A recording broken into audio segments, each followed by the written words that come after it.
are listening to a free version of Majority Report with Sam Steeder. To support the show and get another 15 minutes of daily program, go to majority.fm, please. The Majority Report with Sam Steeder. It's Monday, September 30th, 2019. I'm Michael Brooks on a Michael-Sam hybrid Monday. It's the Jewish holidays. Challah. Sam making me be a bad half-Jew, Jamie be a bad full Jew. We're working. He's repenting, hopefully. I went to my grandma's house last night. Thank you very much. Very nice. I'm sorry, Hashem. That was my impression of Sam. But I can't promise to speak nicer about Chuck Schumer. On today's program, Thom Hartmann. Sam just interviewed him. Radio legend Thom Hartmann. They were talking about impeachment, other important things going on in the news. Rudy Giuliani said that Mike Pompeo pushed him to open the just false investigation of Joe Biden in Ukraine, which is not to say that Joe Biden's kid didn't get a job. That is clearly nepotism. Dropout Joe. Trump reportedly worked with two off-the-books lawyers to pressure Ukraine for damaging information about Joe Biden. Schiff is planning on asking for documents from Rudy. Trump's envoy to Ukraine resigns. New partnership announced between California and China, facilitated by former California Governor Jerry Brown on the climate crisis. Barbados Prime Minister, she's incredible. She spoke with absolute courage about U.S. interventionism in Venezuela at the UN General Assembly. Lindsey Graham is so indignant. Bernie Sanders has a lead in Nevada. Is it time for a bunch of other candidates should drop out pieces? And new speculation that a AOC endorsement might be going in the right direction. But it's all speculation. All that and much, much more on today's Majority Report. Folks, I have never been somebody who has, I like Robert De Niro. He's great. I think when he says F Trump, okay, doesn't do anything for me. The last time he did it at the Tonys, what did do something for me was that these guys in Staten Island took down like their Goodfellas posters in their houses and like beat them with baseball bats. Nice. That was awesome. That I loved. But, look, it's cool. I have, I'm also not judging any, but like, if that's your thing, if it's cathartic for you, great. Obviously, F Trump. I also, if it personally upset Trump, that's terrific. But, I don't care about this sort of stuff. It doesn't do anything for me. This did do something for me. This was Robert De Niro on Reliable Sources with Brian Stelter. Now, there's actually a kind of serious point to be made here for what it's worth. I mean, it's a serious point we've made plenty of times, but it's worth revisiting. And Brian Stelter getting upset, or I should say uptight, is funny. Let's check this out. This guy should not be president, period. And when you say that, folks on Fox come after you. I remember the Tonys. Pause it. I have to say that. That I like. That just folks on Fox, like, whatever, dude. Like, I don't like. Do we really even have time for this? Stop it. I thought you were going to say the contrast in demeanors. The contrast in well, I mean, this is like a. It's not exactly Heat. I mean, this isn't. This is a new movie. I mean, this is the beginning of a trailer of like he was a neurotic newscaster who followed boring media stories. He was an ex-con. Somehow they like basically De Niro needs to. Somehow it's like De Niro has gotten out of jail and somehow has been like allowed to leave the mafia because he's like such a boss that they're just like, hey, Bobby, whatever his character is, you can leave. It's no problem. he has somehow scored an internship on CNN, probably through his son. His son is clean. His son is legit and wants his dad to get legit in the last phase of his career. He's interning on reliable sources. Stelter's a total wuss bag and like can't get the girl he wants or something. So Stelter needs to teach De Niro the news business to meet his parole requirements, and De Niro needs to teach Stelter how to be a man. I just gave you the script. All right. I'd watch the hell out of that. That sounds like a great movie. All right, let's watch this. This guy should not be president, period. And when you say that, folks on Fox come after you. I remember the Tonys when you got up there and cursed. A lot of criticism of you. Fuck them. Okay, well, you know, this is cable, Sorry. so it's not an FCC violation, but it is still a Sunday morning. Well, I do wonder why you choose to go that way. Let me say something. Why do you choose to go that way? We are at a moment in our life, in this country, where this guy is like a gangster. He's come along and he's said things, done things we say over and over again. This is terrible. We're in a terrible situation. We're in a terrible situation. And this guy just keeps going on and on and on without being stopped. Let's fit in a break. Let's squeeze in a commercial. More with Robert De Niro in just a moment. I love De Niro's just like, yeah, whatever, dude. But you know, it's funny because like I thought the De Niro did something, I think it was before the election, that a bunch of people, like I remember the most embarrassing thing, one of the more embarrassing things I've ever seen in my life was David Axelrod quote tweeting it and being like, he's in New York, you got a problem with that? It was just like, it was so embarrassing that you needed to like put your phone down and go outside, take a walk and try to forget that you saw that. But in that interview, I actually think that's very revealing because you know what, for what it's worth, whatever else you want to say about Robert De Niro, that's coming from the right place. We have a disgusting, dangerous president. He hasn't been held in check. He's grotesque. He just keeps going and going, going. All of this is 100% true. And you're uptight because I used a boo-boo word. Whatever, dude. Do we know who De Niro does support? That kind of colors it for me a little bit. That would color it for me too. But my guess would be is that he's probably... my guess is he's like a guy who's probably not. He's like going to Taylor Swift it. He probably won't even endorse until after the primaries over. De Niro and joined only DSA. to mess with Katy Perry. Yes, De Niro joined DSA. That would be awesome. I feel like Danny DeVito is closer to doing that, but maybe he could get him on board. I feel like isn't Danny DeVito in DSA? Oh, what? I mean, I could be. I'm not trying to spread. I just know that Danny DeVito. He should join. Danny DeVito's a legit. Danny DeVito is more close to like Danny Glover. Like these are like serious. Like, and yeah. All right. Sam loves to read ads. Let him bathe you in one. 3. Jesus Folks, Christ. it doesn't matter if you're having barbecue in your backyard. God, I would love to have a backyard. You have like movie nights out there. You can set up. I saw a guy walking in my neighborhood. Somebody had projected a TV onto the wall next door and they were sitting out like on, they had a deck. Imagine having beautiful Joybird outdoor furniture. Joybird has it all. Well, they got that one-of-a-kind furniture that you can actually craft to your own unique taste. You want a sofa in aquatic blue or indigo? A love seat in the hottest red? If you can dream it, Joybird can make it a reality. They got rich buttery leather to the plushest velvet you've ever felt. You can find the fabric, the texture, the color that's right for you. Joybird even offers a range of kid and pet-friendly upholstery options that stand the test of time. Plus, they have free personal design consultants. They help you nail down your perfect design. And they got a 365-day home trial. So if you don't like your couch after 30 days of sitting on it, you can return it. And you can return it completely free within 2 weeks of delivery. I've said this before, but we got a Joybird store around the corner. And I'll go in there and check and just sort of daydream. See how Joybird can help you design your dream space and make your furniture at your own.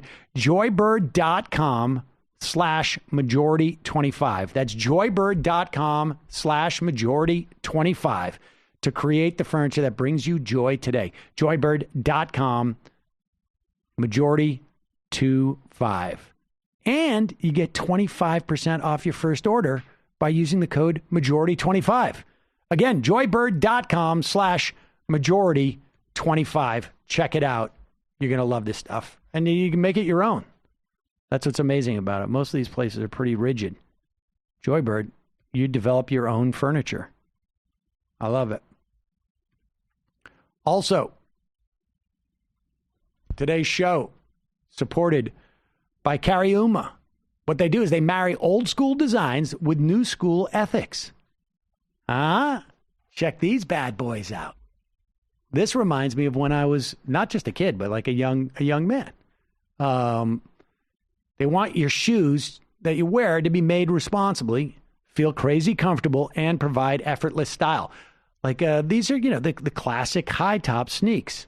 I got mine in black leather, but they had brown leather. They got canvas, and they make their sneakers by hand with premium natural materials.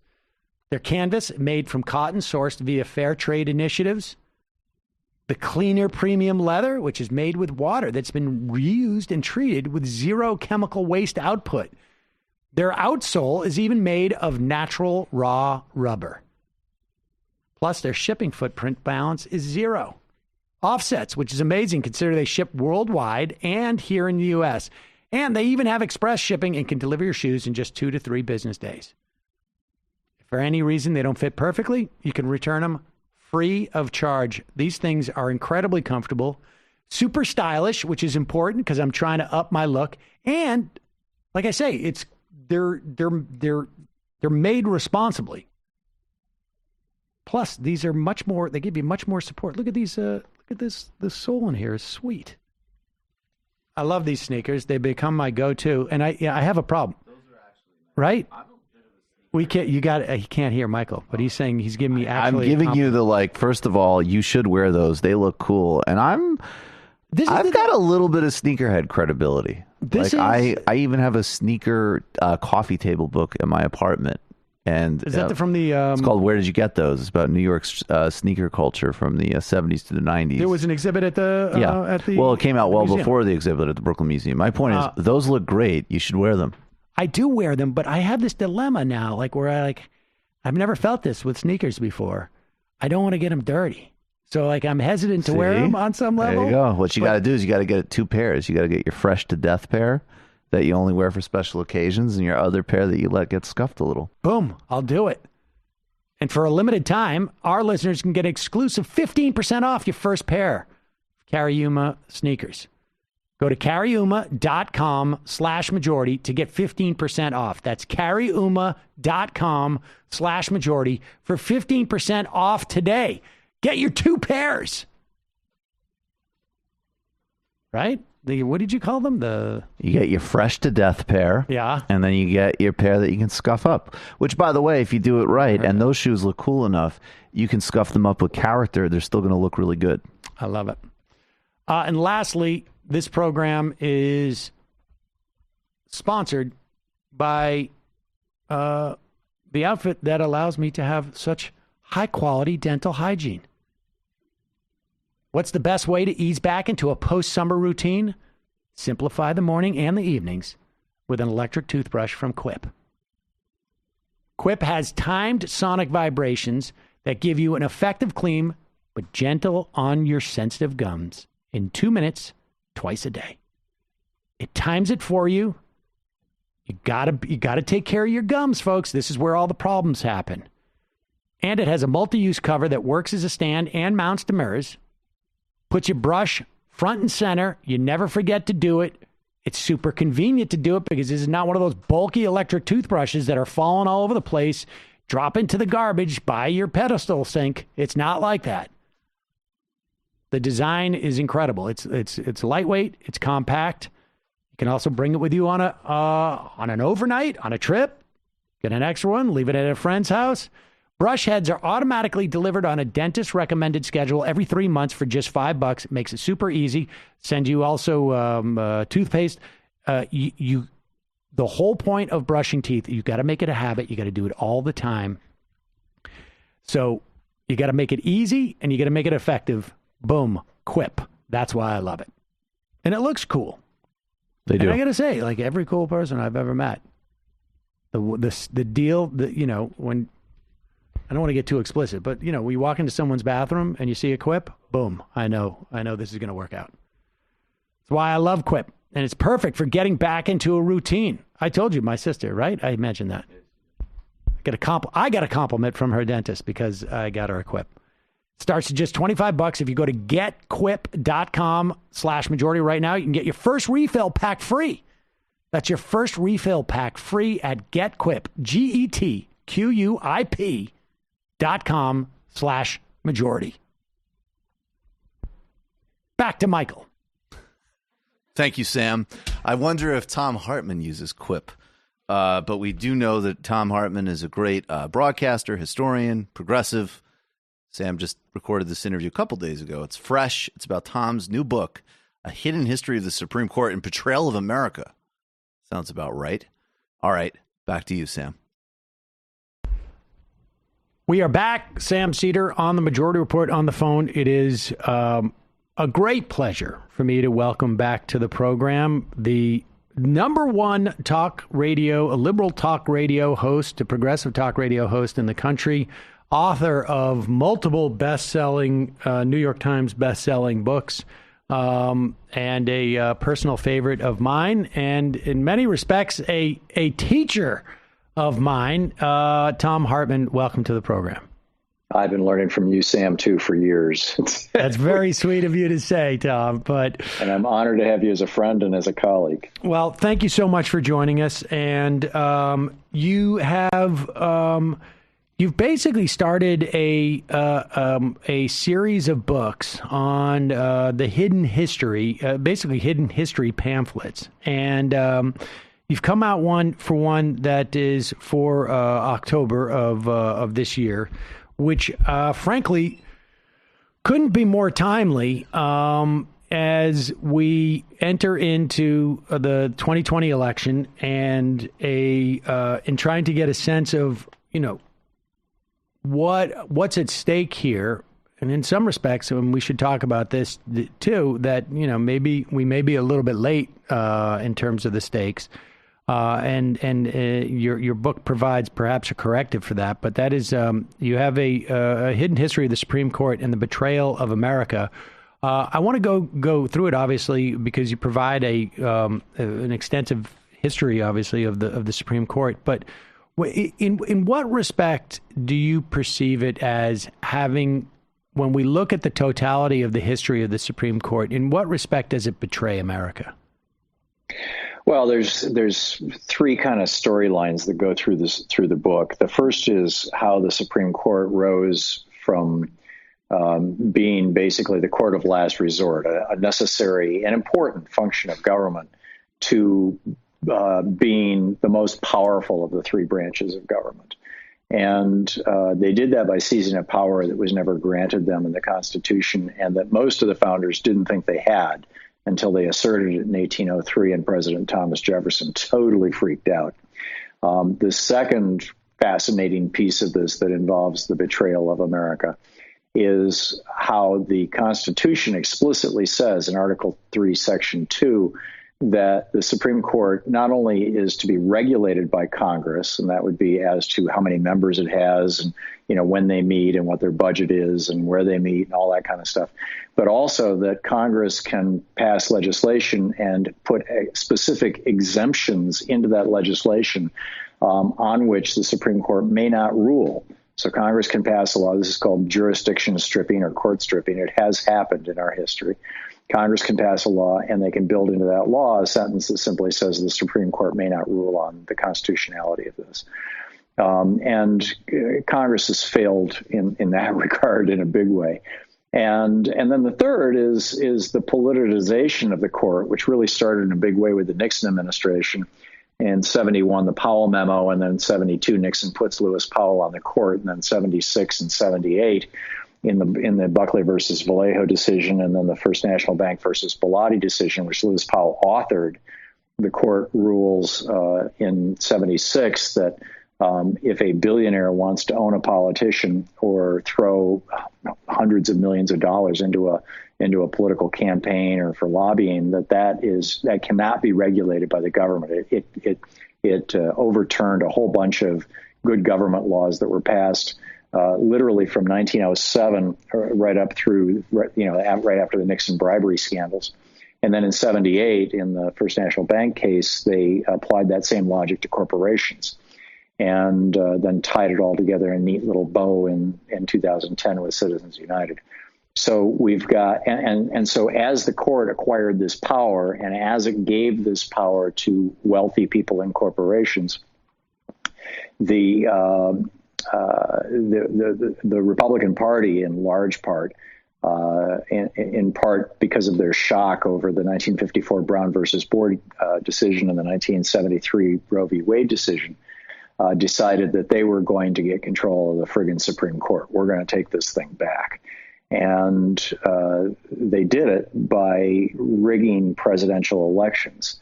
And in the book, I document how Richard Nixon committed treason to become president in 1968 by blowing up Lyndon Johnson's peace deal with South Vietnam.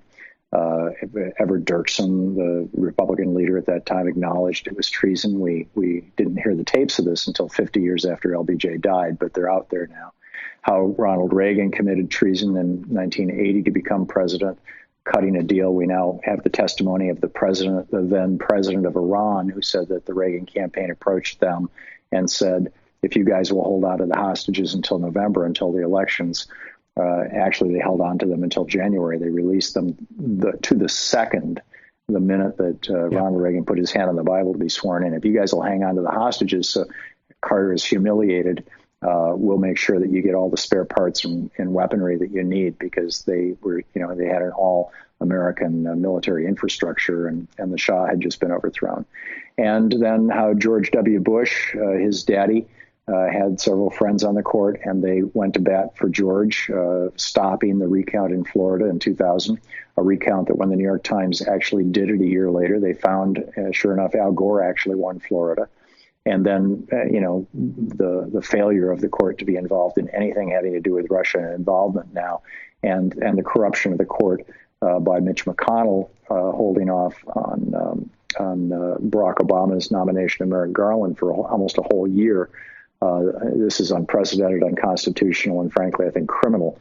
But the court was just fine with that. So the court has become essentially, as Sheldon Whitehouse pointed out in an op-ed in last week's Washington Post, an arm of the GOP.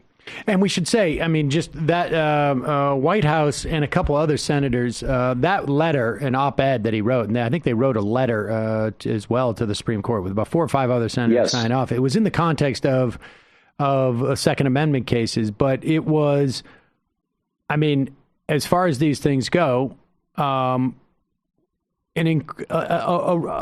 the threat, right?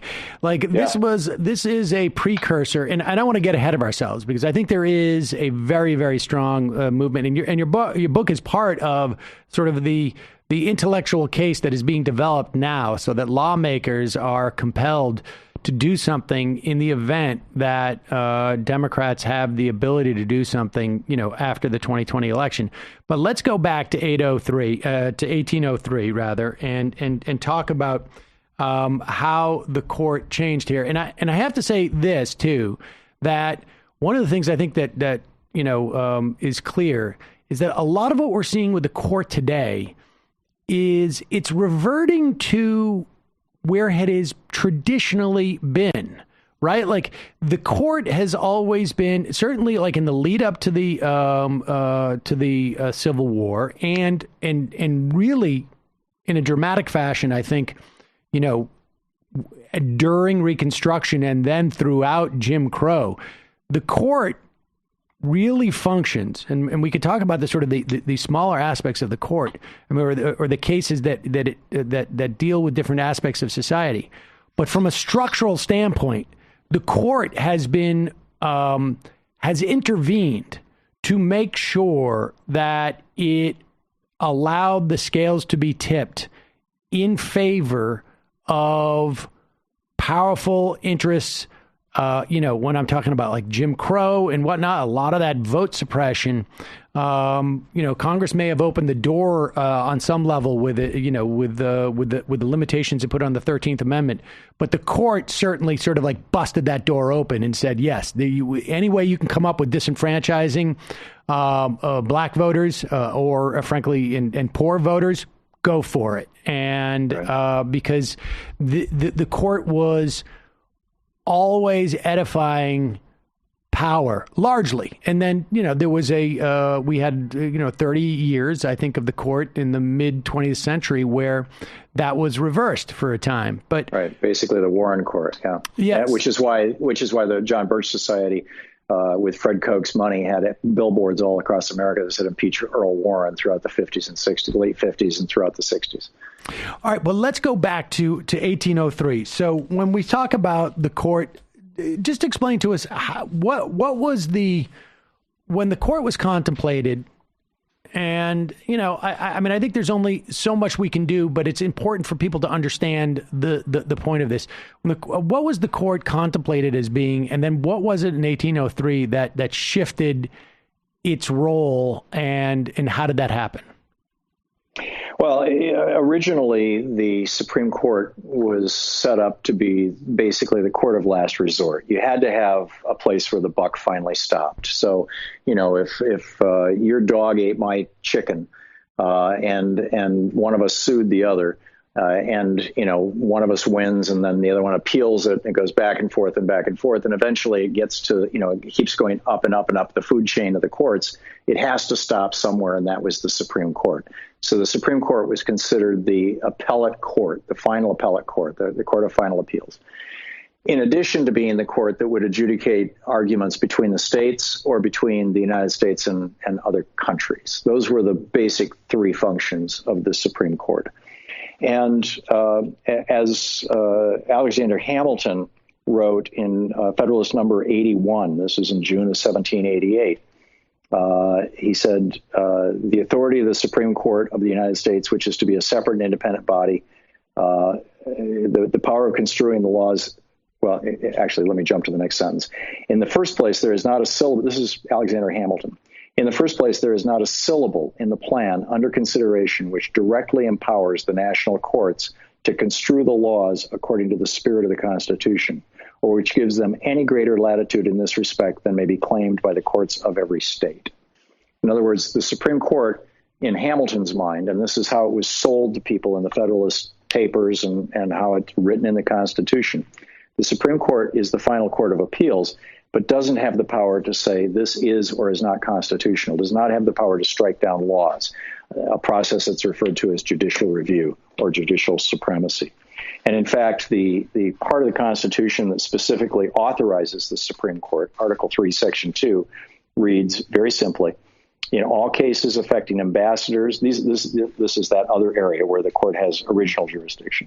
In all cases affecting ambassadors, other public ministers and consuls, and those in which a state shall be a party, the Supreme Court shall have original jurisdiction. In all the other cases before mentioned, the Supreme Court shall have appellate jurisdiction. In other words, it's the final appeals court, both as to law and fact, with such exceptions, and the word exceptions is capitalized, and under such regulations, and that word is capitalized, as the Congress shall make. So the court, was basically the dogs and chickens court. And in 1803, there was a case that had to do with the Judiciary Act of 1797 that, without going into a whole lot of detail, basically in this case, the court struck down a law which had been passed by Congress and signed by President Adams or President Jefferson or Washington, whichever it was. In any case, it was Washington. It was a Judiciary Act 17. I don't have the year. Anyhow, Sam, the court struck this law down, and Thomas Jefferson went absolutely nuts. He wrote. And I'll just give you a couple of quotes. These are in the book. The opinion which gives to the judges the right to decide what laws are constitutional and what not only for themselves in their own sphere of action, but for the legislative and executive also in their spheres, would make the judiciary a despotic branch. If this Marbury decision be sound, then indeed is our Constitution a complete felo de se, which is Latin for a suicide pact. The Constitution on this hypothesis is a mere thing of wax in the hands of the judiciary. I mean, he was just outraged. But the problem he had was that he had won the case, and so he couldn't appeal his own victory. But there was such an explosion in 1803 around the Marbury case that John Marshall, who was probably the longest serving Chief Justice in history, or one of them, never again used judicial review in a consequential way. And in fact, the court just totally stayed away from this all the way up until 1856, the second time that they used judicial review for a consequential decision. And that was when Chief Justice Roger Taney decided that he would once and for all resolve the slavery issue in the Dred Scott decision, which of course caused the Civil War, led to the Civil War, exacerbated the power, the movement toward the Civil War. So historically, the court did not decide which laws were constitutional and which weren't. Historically, the court did not strike down laws, and historically, the court did not write laws. And with those two exceptions, in the first 80 years of the existence of this country, the court never did any of those things. They started aggressively doing that sort of thing in the 1880s after the failure of Reconstruction, and picked up some steam with the Lochner Court in the 1920s, slowed down in the 1930s, and then went nuts again with the Reagan administration. And we should say, I think the partly responsible for the failure of Reconstruction, frankly, by okaying these sort of restrictions on voting. But getting back to Article 3, Section 2, has there ever been? And so the court asserts itself and takes essentially rights, if you will, or duties that are not enumerated or granted to it by the Constitution. Is there ever a time where Congress says, hey, wait a second, under Section 2, we have the ability, and maybe this is what you're talking about in terms of like removing jurisdiction, but we have the ability to limit the Supreme Court shall have the appellate jurisdiction both as to law and fact, with such exceptions and under such regulations as Congress shall make. Theoretically, Congress could say you don't have the ability to conceptualize the Second Amendment. You don't have the ability to could Congress to strike down the Civil Rights Act? Yeah. Yeah. Could. Yeah, absolutely. Well, no, wait a second. That's two different things. Can Congress say you don't have the ability to interpret the Second Amendment? It seems to me they're on stronger footing to say you don't have the ability to, if we have if we have ratified the Voting Rights Act, Section 5. You can't. It's one thing for them to say you can't interpret the Constitution. It's another thing for them to say you can't overturn our laws, particularly if it's not, on like an explicit constitutional grounds. Right. I guess maybe that was their argument with Section 5, that somehow it was like a 14th Amendment. That's ironic. It was a constitutional argument that they made when they stripped the Voting Rights Act. And it's always a constitutional argument. Sometimes they really have to shoehorn it in, but they recognize that that's the one area where they have authority, or have acquired or taken authority. But Phyllis Schlafly and I used to talk about this a lot on the air. She wrote a book called The Supremes about this, and she told me on the air on several occasions that back when Tom Daschle was the head of the Senate, that in one of the farm bills, he had included a court stripping provision, and I think it had to do with ethanol, basically saying that the Supreme Court could not challenge this law. Now, I looked for that when I was writing this book and was unable to find it, but I kind of gave up in frustration after going through hundreds and hundreds of pages of laws. But where it gets real interesting is in the early 1980s, the Reagan administration wanted to overturn two Supreme Court decisions. The first was the 1954 Brown versus Board of Education decision that outlawed segregation and overturned the 1898 separate but equal Plessy versus Ferguson decision. I imagine John Roberts was in the DOJ working on that. Well, we'll get to that in just a second. And then secondly, they wanted to overturn Roe v. Wade, the 1973 decision. So Ed Meese hired this young lawyer to come into the Reagan White House and gave him the singular assignment to spend a year figuring out how, without a constitutional amendment, which is typically how we've overturned Supreme Court decisions, without a constitutional amendment, could an entirely Republican House, Senate, and White House overturn these two decisions? And this young lawyer worked on this, and he came up with a rather substantial document. See, I've got it in my hands here. See how many pages it is. It's like 50. It's 26 pages.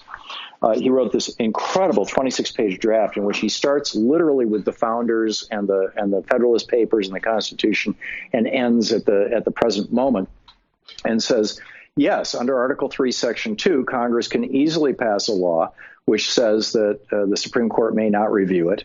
And Congress could simply pass a law saying that, segregated schools are just fine in the United States and that women do not have the power to decide whether or not to have an abortion. And that report kind of got buried. I don't think anybody's ever seen it before. I was amazed when I came across it. And it was written by John Roberts himself, who was working in the DOJ at that time, as you point out. And he's now the Chief Justice of the U.S. Supreme Court.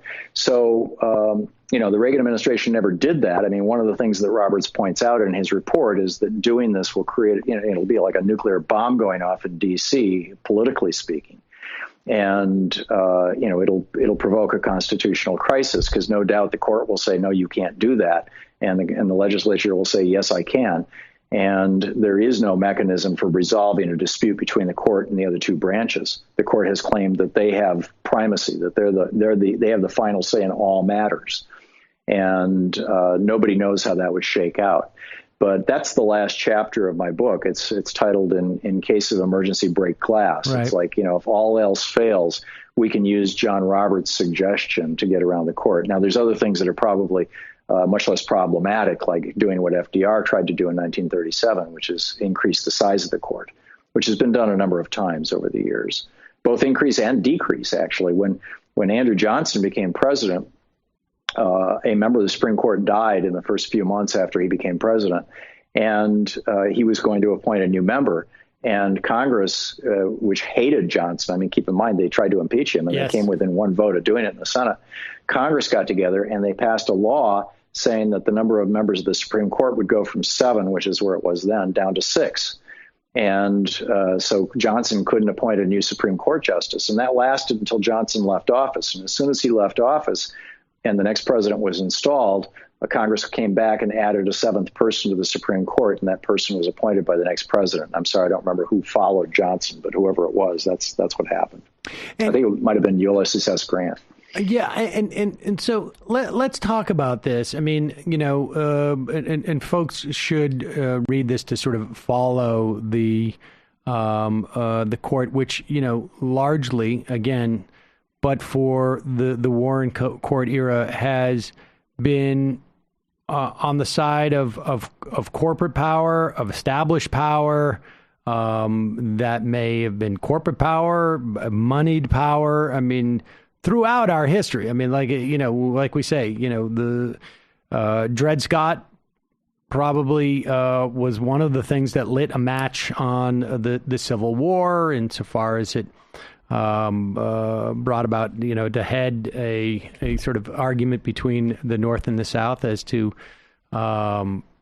slavery and the expansion of slavery, and what the federal government, what rights the federal government had in regards to this, and then we so as people read that, let's talk about potential solutions. Like, as I think largely this a book like this starts to set the table for people to see that we have a structural problem with the Supreme Court.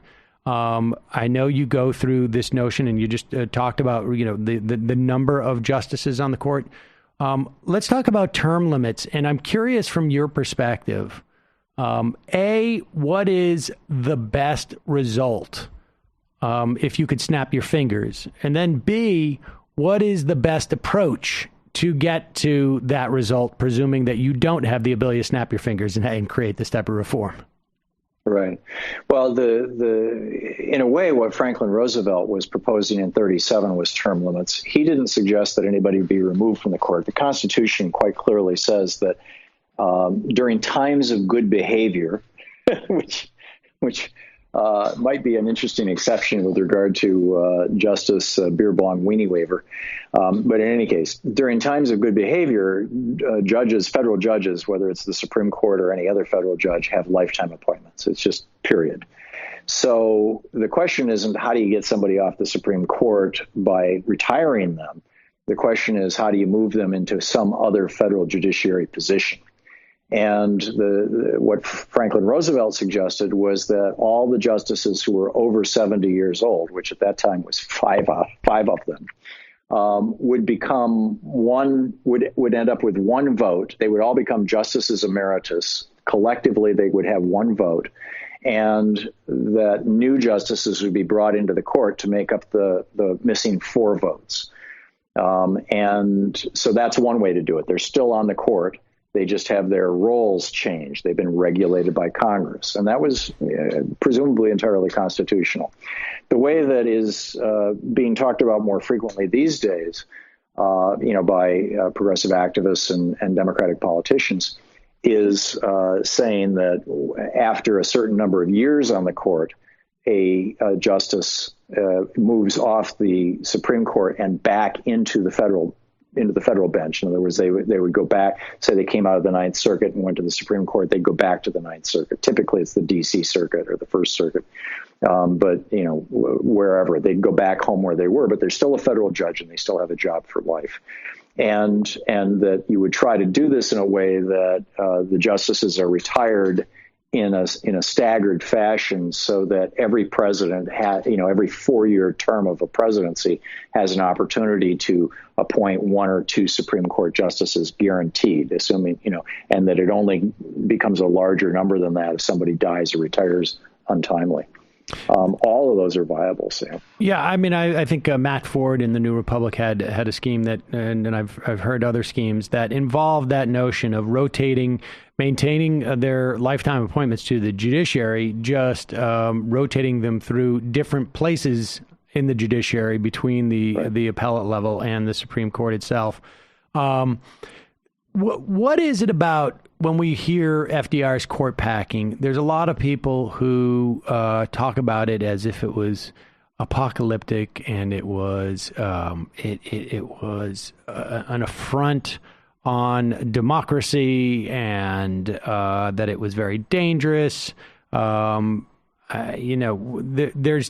definitely that sort of notion out there that that's such a radical idea.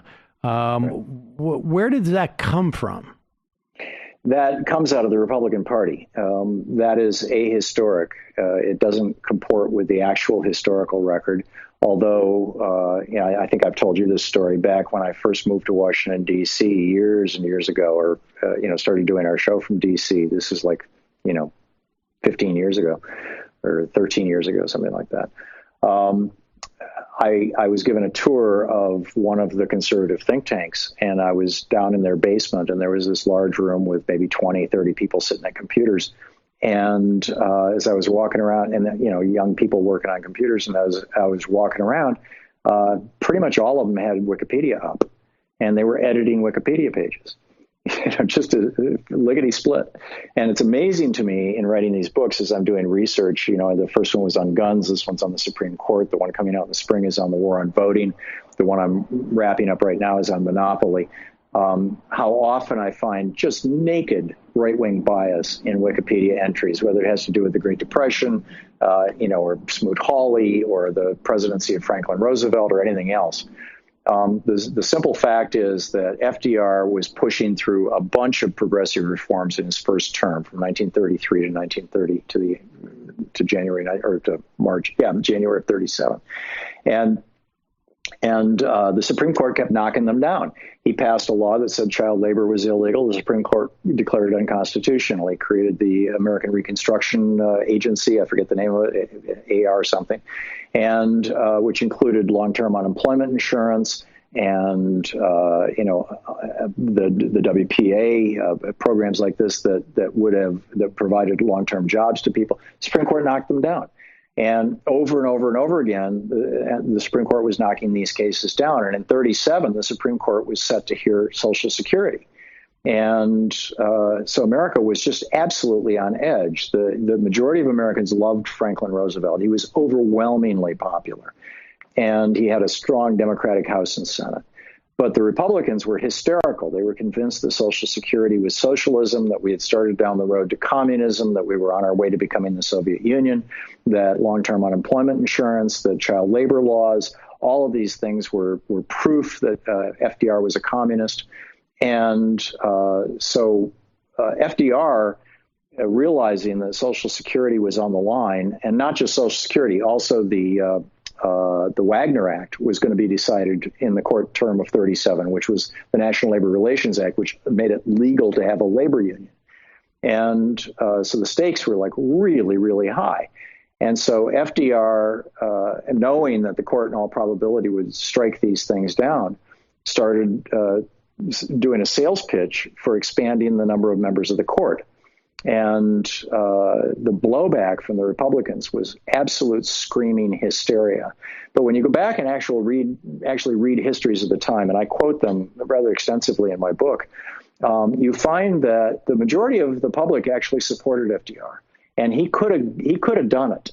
The thing that pulled the plug on it, the reason he didn't do it, is that two of the justices, there were four justices that voted against him on every single case, and they could usually get a fifth one to come along. They refer to themselves as the Four Horsemen. The two of these justices changed their mind in one of the critical decisions in 37, right in the middle of FDR trying to sell his court packing scheme. And it turns out, and this was something I found in some correspondence that Frances Perkins had with her sister, turns out that Frances Perkins had a conversation with this guy's wife, and it was probably the thing that turned him. Wow. And so once that happened, the court started agreeing with FDR. They agreed with him on Social Security. They agreed with him on labor unions. And he was left with no political constituency anymore, right? It was no longer an emergency. Right. And so he abandoned his court packing scheme. He was not defeated. The way that if you read it on Wikipedia and some of this revisionist right-wing BS, what you hear is that, the Republicans successfully fought him back. No, not the case. Well, I don't hold out a lot of hope for someone convincing Ginny Thomas to impact the future court decisions. So we may be looking at, and so from a strategic standpoint, what do you think you're advising President Sanders or President Warren? God willing. What do you advise them? Let's just assume that they have the Senate too. I mean, from a strategic standpoint, do you go for expansion of the court, or do you say I'm going to threaten expansion of the court to get term limits, or the Congress should vote to narrow the jurisdiction the Supreme Court has on certain issues? What do you choose? In 37, public opinion polling was not as well developed as it is now, but there were a number of ways to measure public opinion. And just 20 years earlier, when the Lochner court was, striking things down or taking right-wing positions, they were still viewed as a credible and legitimate institution. By 37, the majority of Americans viewed the Supreme Court, as a political body. And the Warren court kind of pulled that back and really the 37, 38, going forward court, the Supreme Court kind of regained their own credibility over the years. But I think we're at that point again, where the majority of people see the court as a political agent. And so as such, my advice would be do all of the above. propose legislation that includes court stripping provisions, go after the court with proposed term limits, propose expanding the court. I would, assuming that and this is a huge assumption, as you know, Sam, assuming that in the election of 2020, that not only do we get the White House, but that we get a substantial majority in the House and Senate. Right. And if that's the case, then I would go for not just the cosmetic changes and not just the fight of the day. I would go for major, permanent, long-term structural change.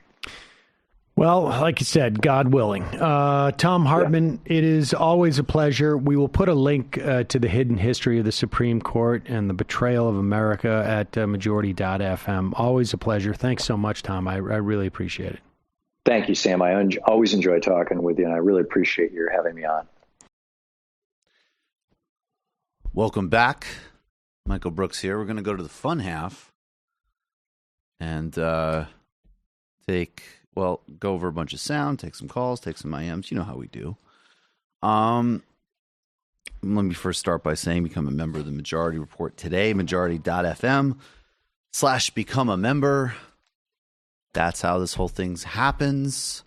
Just coffee.coop, fair trade tea, coffee, or chocolate. Don't hear much about the chocolate, actually. Yeah, he used to say that. Am I wrong? He does say that, but this is the first time I've actually listened to it, and I've never had any coffee from them. Well, you haven't had chocolate from them. Or chocolate, sorry, yeah. We drink the coffee. Their coffee fuels the operation. No, yeah, that's what I'm saying. I haven't had the chocolate. I wonder what that's like. Treat boy Matt will investigate the chocolate. Let's do it. I like it. Folks, go check out the Michael Brooks Show today. Tomorrow, big show. Anna Kasparian joins us to get into the details of why we need single-payer healthcare, housing for all, and she makes the strong case for impeaching the MFer. I'm giving you a guide of all of the political factions inside Palestine and Israel, as well as this incredible speech at the UN General Assembly by the Prime Minister of Barbados, a whole bunch of other stuff. This Sunday, an illicit history of counter-hegemony and the new partnership between the state of California and China on climate change. Patreon.com/TMBS. Michael Brooks Show on YouTube. And grab your tickets today, November 23rd. Very excited. Live show in Philadelphia with Crystal Ball, Emma Vigeland, Artesia Balthrop, and two other quick things I'll just let everybody know. I was on with Crystal Ball this morning on The Hill. You can go check that out. And just had a piece co-published with Ben Burgess and the Jacobin on how Bernie could answer the disingenuous question on Venezuela by actually giving a really broad answer on U.S. interventionism in Latin America that connects his really brave and smart and correct stances that he's taking on foreign policy with a more holistic answer as to why. Like, why can't Venezuela be like Sweden? I wonder. Go check the piece out. All right, Jamie, what's cooking? This week on the Antifada, we speak with Nadia Guyot, an organizer from No New Jails, NYC, about what prison abolitionism means in theory and in practice, and the current ongoing campaign to close Rikers and not replace it with anything, instead reinvesting the money in communities and going through various decarceration measures. And I'm really excited about that. Also, we have a live show coming up October 12th at Littlefield here in Brooklyn. What part of Brooklyn is Littlefield in? It is in just even closer to the industrially ravaged Gowanus Canal. Got it. Heartland of America. Yes. That's a cool Gowanus, Brooklyn, USA. Cool venue. And we are doing this show with our goth socialist sister show, Pod Damn America. That's Jake Flores, Alex Patak, and Anders Lee. We also have some really amazing, good-ass guests, including Virgil Texas, Matt Chrisman, Simone Norman, Leslie Lee III, and Comrade Barbie. So, and that last one, by the way, is a communist drag queen. Oh, okay. It's not Brendan's alter ego. I mean, we'll see. Yeah, you never know. You have to come to the show to see if you recognize Comrade Barbie. All right. Very dope. So, yeah, get your tickets. Hi, it's me. I'm Comrade Bobby. It's Sam. For Literary Hangover, I released on the weekend the first time I've done a book solo. I did Hobbamock, A Tale of Early Times by Lydia Maria Child. Who Cornel West has said we must read. Cornel West says we must uplift her. She was a early feminist and abolitionist. And, I mean, she's great. She also wrote, like, The Frugal Housewife's Guide to Living. It's some book like that, which was a sort of more every person that, like, basically how you deal with poverty and like getting by, and not just, and people thought it was tasteless because it's like you shouldn't talk about that sort of thing so much. Right, yeah. Like women shouldn't have to like you shouldn't acknowledge that you deal with poverty. So she was very, very good a role model. I talk about her first book, which she wrote when she was like 22, and it was basically a response to James Fenimore Cooper's The Pioneers, and maybe a little bit more interesting, but people can be the judge of that. So check that out, Hobbamock. Fascinating. All right, folks, we will see you on the Fun Half.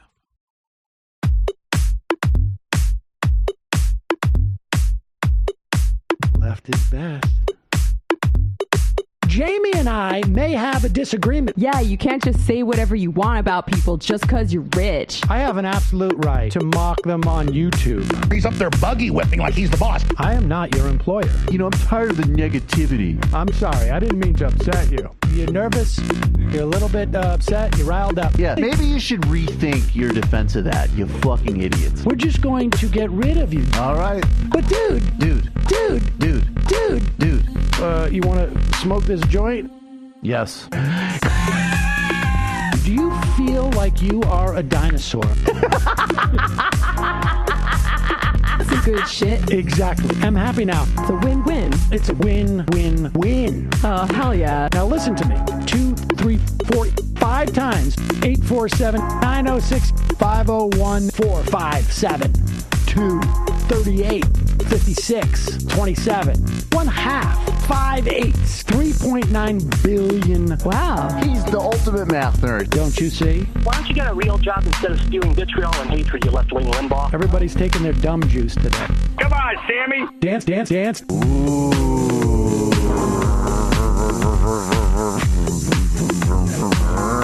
Rand Paul. I had my first post-coital scene with a woman. I'm hoping to add more moves to my repertoire. All I have is the dip and the swirl. Fine, we can double dip. Yes, this is a perfect moment. No.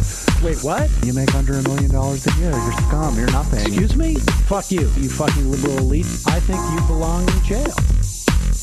Thank you for saying that, Sam. You're a horrible, despicable person. All right, gonna take a quick break. I want to take a moment to talk to some of the libertarians out there. Take whatever vehicle you want to drive to the library. What you're talking about is jibber jabber. Classic. I'm feeling more chill already. Good. Donald Trump can kiss all of our asses. Hey, Sam. Hey, Andy. You guys ready to do some evil? Hitler was such an idiot. That guy might be a Nazi. Agreed. No. Death to America. Do. Yes. Wow. Wow, that's weird. No way! Unbelievable. This guy's got a really good hook. Throw our hands up. Ooh. Wow. But Sam, I gotta get off. No worries. Let's. I want to just flesh this out a little bit. I mean, look, it's a free speech issue. If you don't like me... Hey, shut up! Thank you for calling into the Majority Report. Sam will be with you shortly.